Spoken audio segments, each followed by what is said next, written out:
பாவக்காய் அப்படின்னாலே உங்கள் வீட்டில் தெரிச்சு ஓடுறாங்களா? அப்போது இது போல் செஞ்சு கொடுங்க. கண்டிப்பாக கேட்டு விரும்பி சாப்பிடுவாங்க. அந்த அளவுக்கு அருமையாக இருக்கும். நீங்களும் இதே மெத்தடில் தான் திரும்ப திரும்ப செய்வீங்க. கசப்பு தன்மையே இருக்காது. வாங்க எப்படி செய்யலான்னு பார்க்கலாம். நான் Subhashree. Welcome to Subha cookery. முதல்ல ஒரு கடாயில் 4 டேபிள் ஸ்பூன் ஆயில் சேர்த்துக்கலாம். பாவக்காய் வந்து நம்ம ஆயிலே தான் ஃப்ரை பண்ண போகிறோம். அதனால் 4 டேபிள் ஸ்பூன் ஆயில் சேர்த்துக்கலாம். சேர்த்துட்டு ஆயில் நல்லா காஞ்சதுக்கப்புறம் 1/4 டீஸ்பூன் கடுகு, 1/4 டீஸ்பூன் உளுத்தம்பருப்பு இது நல்லா பொரியட்டும். பொரிஞ்சதுக்கப்புறம் ஒரு கொத்து கருவேப்பிலை போட்டு நல்லா பொரிய விடுங்க. இப்போ கருவேப்பிலை நல்லா பொரிஞ்சதுக்கப்புறம் ஒரு பெரிய வெங்காயத்தை நான் வந்து இது போல் ஸ்லைஸ் பண்ணி வச்சுருக்கேன்.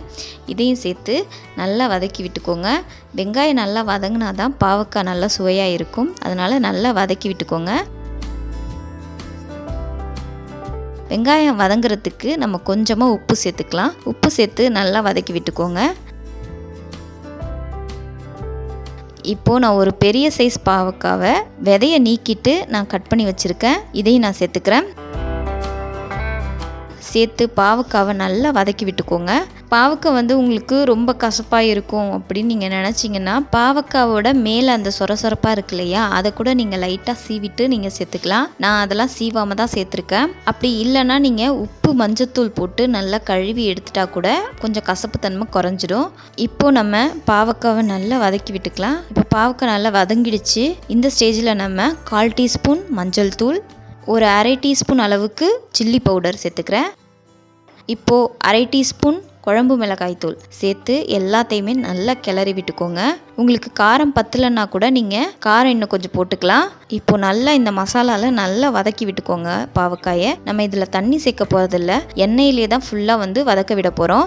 இப்போ காரம் பத்தாத போல் இருக்குது. அதனால் நான் ஒரு 1/4 டீஸ்பூன் அளவுக்கு சில்லி பவுடர் சேர்த்துக்கிறேன். சேர்த்து எல்லாத்தையுமே நல்லா கலந்து விட்டுக்கோங்க.